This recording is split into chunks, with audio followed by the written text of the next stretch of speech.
The terrain at his destination was surprisingly open. The corner of the mountain was abnormally flat and expanded in all directions. It was over 2 kilometers in length and breadth. Surely that could not have been some naturally occurring prodigy. There was no doubt that it had been created by the power of magic. And then, before Suzuki Satoru's eyes, a bizarre object made of the people that had once lived in the city came into view. A gigantic ovoid mass made of countless corpses stacked one on top of the other, sat in the middle of this plaza. Its size was enough to make onlookers gasp in awe. To think something so big could be made from gathering 400,000 people together. Had the opposition gathered all these zombies just to make an object like this? Suzuki Satoru could not fathom what his opponent was thinking. No, if there was some aim to making this, then surely it would be able to move. Is it some kind of armor? Or perhaps a sentry? As Suzuki Satoru conjectured, he mentally calculated various things in his head while striding boldly into the plaza, toward that object which you would tentatively call the big bowl of undeath. Though the distance between them shrank steadily, the big bowl of undeath did not make any obvious moves. Was it because Suzuki Satoru had not entered its attack radius, or was it simply following orders not to attack? Perhaps it was as stupid as a zombie, and did not attack Suzuki Satoru because it considered him one of them. Or perhaps...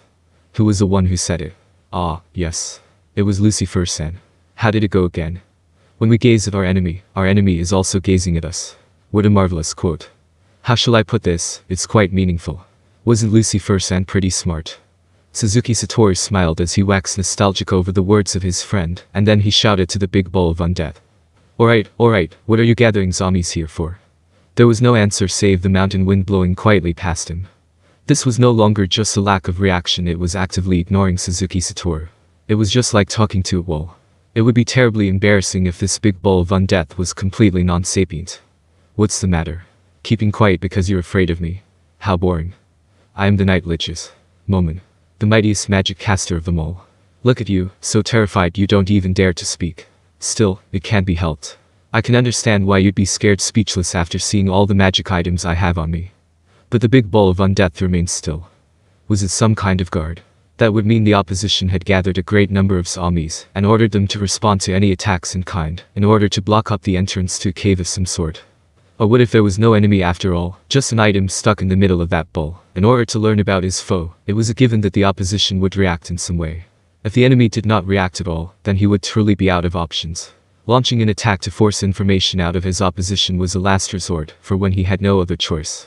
Honestly, speaking of which, it looks like you need to be taught a lesson for not even greeting me. Summon undead. Third. Suzuki Satoru summoned a skeleton warrior. Then, he ordered it to the base of the big bowl of undeath. Well, it was plain to onlookers that he was wary of his opponent's actions. Walking into the enemy's attack range was really quite scary. In addition, it would interfere with his future plans. Still, it hasn't attacked yet. If the plan was to gather the corpses and then have them wash over any nearby enemies like a crashing wave, then distance shouldn't be a matter to it. Or is it really just an item in there? If this was just a mountain of corpses, then it was not impossible for it to be a necroswarm giant. The problem was that he was pretty much certain that it was a zombie horde. In that case, then it would be an undead creature unique to this world that Suzuki Satoru did not know about. Perhaps he should call it a combi zombie for now. Suzuki Satoru moved the skeleton warrior up to the side of the big bowl of undeath. What the hell, so it was just a mass of zombies gathered together. I can't believe I made such a mistake. To think I actually mistook a group of unintelligent undead for something strong. The big bowl of undeath wobbled. Then, as though breaking out of an egg, the big bowl of undeath slowly changed shape. Is that a dragon? It had a long neck, a reptilian-looking head, and wings. It had 6 thick legs and a slender, whip-like tail. It resembled a Western-style dragon. However, its neck was extremely long compared to the normal image of a dragon. Also, the extreme thinness of its tail made it look like a mashup of a Western and an Eastern dragon. Or rather, it looked like someone had stuck 6 legs and a winged beast onto the body of a snake. Also, it looked ugly and lumpy, without any of the beauty a dragon's form ought to have, probably because it was made out of zombies. In addition, it was far too big. It was 150 meters long from head to toe at the very least. Not even Yggdrasil had something of that size. Of course, Suzuki Satoru understood that this was a cosmetic change in the big bowl of undeath. In other words, it was made from 400,000 or more zombies joined together. But when he thought about its length and width and the fact that he needed to crane his neck just to see its full size and so on, could a mere 400,000 zombies be enough to make a gigantic body that was over 150 meters long? Surely it was not hollow. I had originally intended to ignore you because you were being utterly foolish. But no matter. You have a big mouth for a mere middle-class undead being. The dragon's mouth slowly opened, and its bass voice echoed in all directions. What he called a mouth was just something made of piled zombies. Surely the voice's owner must be someone else. But where had this powerful voice, which seemed like it was being spoken by all the zombies at once, come from? Is its true form in its mouth? Its mouth was big enough to easily swallow Suzuki Satoru, so it would not have been strange if there was someone the size of Suzuki Satoru in its head. One would not be able to discover someone like by remote observation. However, Suzuki Satoru could not make out anything else about it. The mouth was not just made up of humanoid zombies, there were beast zombies in there too. So that was why they had not seen any animals on their way here. All the animals on this mountain must have been zombified and then driven to the big bowl of undeath. It would seem there were more than a mere 400,000 zombies making up that big bowl of undeath, that dragon zombie. Also, the opposition had let slip something more important than that. From his opponent's reaction, it probably knew about night liches. In addition, it had not been able to tell that Suzuki Satoru was actually an overlord. In other words, Suzuki Satoru had made it past the first hurdle, but that did not make him careless. It might be a bluff. If it were me, I'd pretend that I was fooled even after seeing through my enemy's lies. Looks like I'll need to continue gathering information to see what other cards the opposition has up its sleeve. Suzuki Satoru predicted and double-checked over and over again as he backed up one step. Well, what are you? Are you not a mere necroswarm giant? The dragon's face moved. Actually, it was the zombies moving, but they were very well controlled. If, for instance, the opposition could not just freely control the zombies used for facial expressions, but all the zombies far in excess of 400,000 that made up its body, then its ability to control the undead would be far beyond that of Suzuki Satoru's. If that was the case, then that left another question. Why had the enemy not tried to directly dominate Suzuki Satoru? Was it because Suzuki Satoru was of a higher level than it could control? Or was there some kind of special condition required for domination, like say personally turning the target into an undead creature? Just as Suzuki Satoru was pondering this, the dragon's expression changed. He did not know whether to say it was expressive, or if he should laud its control of zombies, but it was plain to see that it was sneering at Suzuki Satoru. What? You do not know of me, you dare make a fool of me with that pitiful knowledge of yours? No, surely I am the fool for bothering with you. You've got a pretty big mouth, you dragon-shaped necroswarm giant. You might have gained intelligence because you formed a big mass, but unfortunately you're too blind to see how much more powerful I am than you. The dragon's face shifted again, and it opened its mouth. Phew, ha ha ha. To think you could entertain me so. I did not think mocking the ignorant could be so amusing. Phew, ha ha ha. The laughter suddenly stopped. Oh miserable little undead, will you not be my jester? You need not do anything. Simply stand there and entertain me. While the position of jester requires a certain degree of intelligence to fill, it seems there are born clowns in this world. What's so funny? I'm an undead creature that struck terror into the hearts of people all over. Phew, ha ha ha. Oh no, everything you say is just so amusing. Alright, now what do you want to do? I forgot your name, because I was planning to annihilate you. No matter, forget it. Night liches.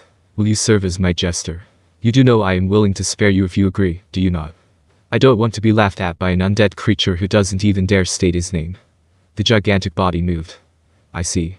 Well, it feels foolish to give my name to an undead creature of your insignificant stature. I am Curelum, the Dragon Lord. What? Ah, yes, indeed. I am, the Elder Coffin Dragon Lord. I see.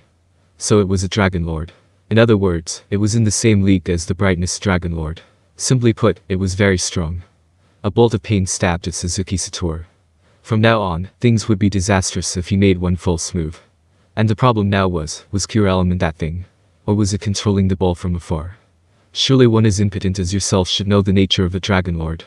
I can't believe a mere pile of zombies is calling itself a Dragon Lord. It looks like you've moved up in the world.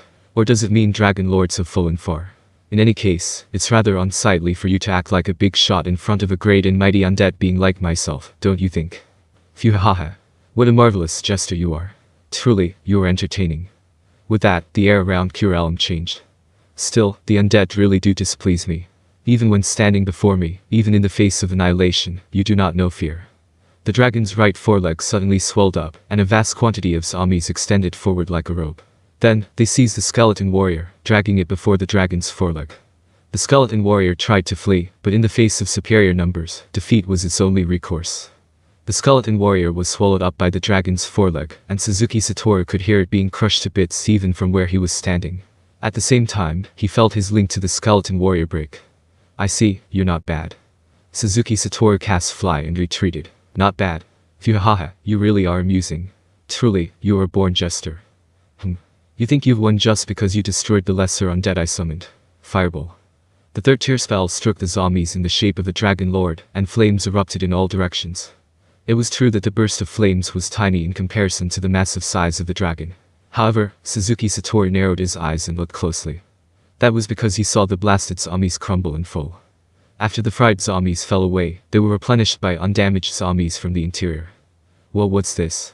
Are there zombies under there too? Fireball. That warp magic spread by that accursed lot. Not only are you pitiful, but infuriating. Speaking of which, that should have been a low-grade spell.